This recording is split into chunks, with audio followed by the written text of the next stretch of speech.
1 week from today, we'll be jumping into Vanguard and Warzone Season 1, so what's up on deck? What can we expect here coming out of this? Today I want to take some time to talk about everything that we know about Vanguard Season 1. While a lot of the focus is on Warzone for marketing, we will see actually a lot coming to Vanguard as well. So I want to break that down here for you so you know exactly what to expect. As we go along, let me know your thoughts down below. Is there anything in particular you're really looking forward to within Vanguard Season 1? Whatever the case, drop your thoughts down below. But if you enjoyed the video, do me a favor, drop a like on the video. Let's aim for 2,000 on this. And of course, if you are new to the channel, hit that subscribe button so you don't miss a single thing. We're getting all things Vanguard, all things Warzone, all things Season 1 as we round into it. If you're part of that nearly 70% of viewers that are not subscribed and you'd like to help us out on that road to 500,000 subscribers, I'd love to have you in the community. That said, let's jump right into what you can expect. So with today's video, we're going to be focusing solely on Vanguard because a lot of the talk that you'll see with Season 1 right now predominantly has been around Warzone and the new Pacific experience, since that's kind of Warzone's launch 2.0, the side of Call of Duty that's still waiting on its next major installment. We just had a brand new game launch with Vanguard, so naturally that's overshadowing the Vanguard portion of Season 1 here, with a big offering coming on the other side of the fence. Today though, we're Vanguard focused. So let's start at the very beginning here. When does this actually go live for everybody? Well, in a different timeline, we'd actually be seeing the launch of Season 1 start tomorrow, but a couple of weeks back it was announced by Call of Duty's official socials that Vanguard and Warzone Season 1 was going to be delayed until next week, Wednesday, December 8th. So 1 week from today, we'll be playing Season 1 in either Vanguard or Warzone, whatever you fancy, but the marketing for this honestly kind of makes it a little bit weird or hard to follow. Caldera is being marketed as a 24-hour early access period that starts on the 8th, and the fact that all our major updates and seasonal launches have launched on Thursdays in recent times with new content available then, this is kind of out of the ordinary given that it is a Wednesday launch, but for Vanguard and those Vanguard owners who are playing Warzone, all of this content will be available on the 8th, so again, in 1 week's time.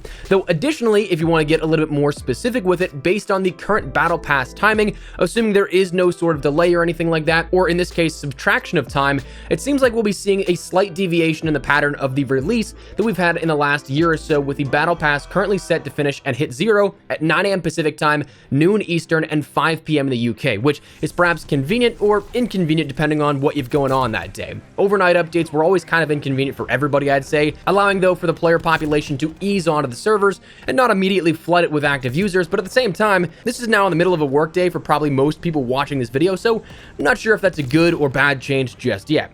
Now, as for the update itself, the requirements here that will come along with it, this has already been logged via PlayStation for first-party approval, it seems, and we've talked about this before on the channel, that this is update 1.08 that's currently logged on the PlayStation databases. Currently, the game is on update 1.07, so that means that this next update, whatever changes it may bring, we're probably not going to see too many substantial changes over the next week or so. But regardless, update 1.08, if nothing is altered from what's already logged on PlayStation, it should be anywhere from 4 to 5 gigabytes, hopefully in size, as the sizing is detailed in total game size, and what we're on currently of 1.07 is currently logged around 37 gigabytes, and 1.08's total game size is around 41, just sitting below that at 40.773 gigabytes. So subtract those and find the difference. You come out with a minimal update size by comparison to what we saw the last 2 years.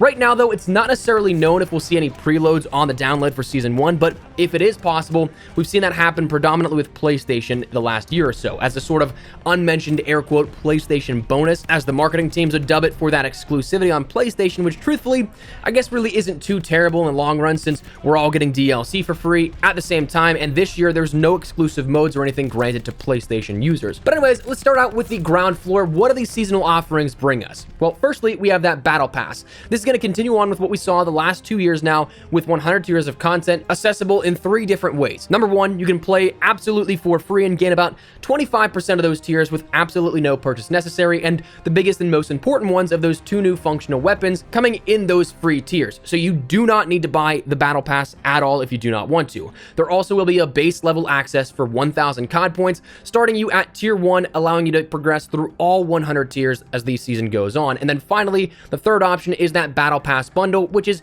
usually 2,400 COD points that will start you out at tier 20 and give you access to the whole pass additionally from there, saving you roughly 3,000 2,000 COD points if you were to buy that base access of the Battle Pass and then purchase, say, up to tier 20 individually. Now, for those that bought the Ultimate Edition of Vanguard, you actually should have this for free with Season 1. Included in that cost of the Ultimate Edition was the Battle Pass bundle, giving you that 2,400 COD points valued bundle, starting you at tier 20 right out of the gate for no additional purchase here in Season 1. But do note that this does not carry over into Season 2 and beyond. It's a one-time bundle with the Ultimate Edition. Now, also coming with the season and bundled in the Battle Pass for some of this is some new operators here. We'll see the continuation of the SOTF, or Special Operations Task Force, with SOTF 006.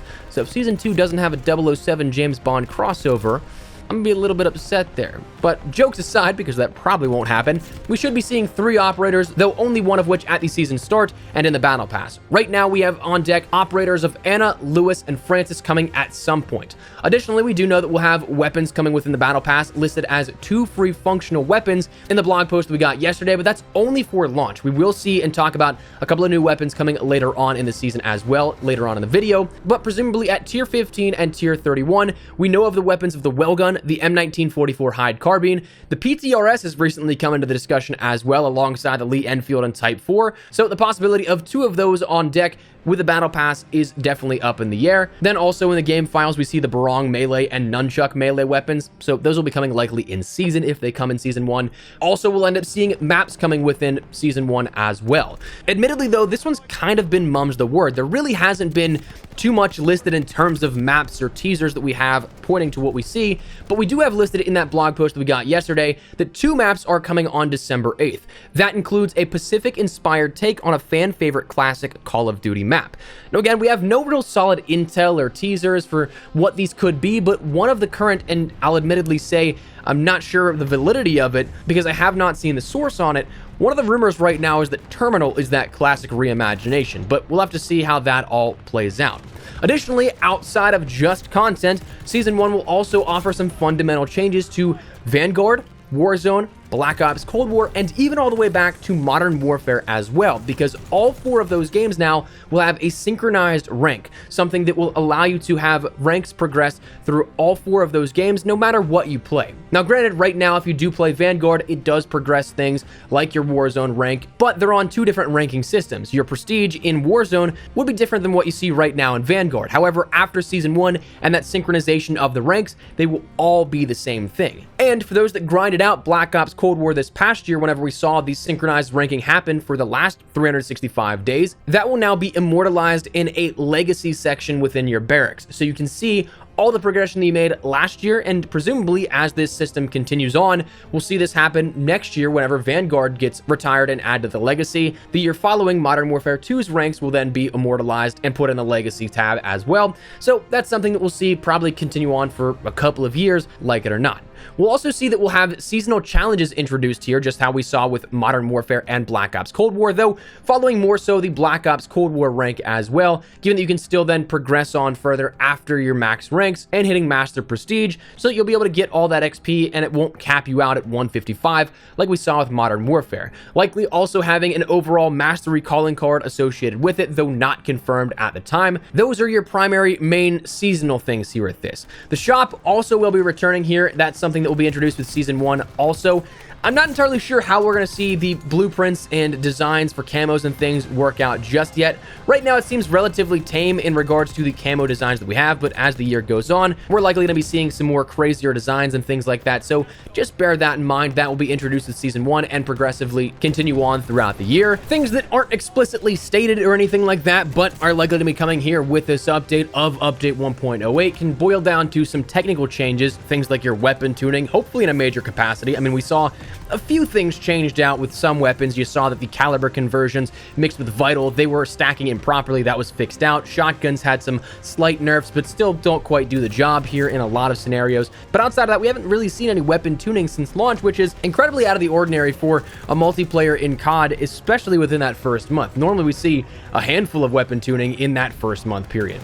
We'll also see likely some bug fixes, some spawn adjustments, tuning there and everything, but Also, later on in season, we do have a little bit more information that actually is confirmed, stepping away from just launch day and things like that. Later in season, it's listed to expect the other two operators of the SOTF 006, another multiplayer map for core play, the return of a small team tactical mode, more information on zombies coming soon, likely not necessarily in season, but probably coming either before season 1 or at season 1, another free weapon unlocked via challenges, and likely some other melees included on top of that, and described festive celebrations across both games, so a winter and holiday event is likely back up on deck here at that. So very much so looking forward to all of this. Season 1 is going to be sort of launch 2.0 for not only just Warzone, but also Vanguard in a sense too, because we're going to be seeing some quality of life stuff, perhaps in that technical side of the update. We're going to be seeing new content introduced and things alike. So that said, that's where we're going to wrap it up. I want to keep you guys in the loop with everything that we know so far about Season 1 and what you should be looking forward to here, and we'll likely see expanded upon in an official capacity in the next couple of days. So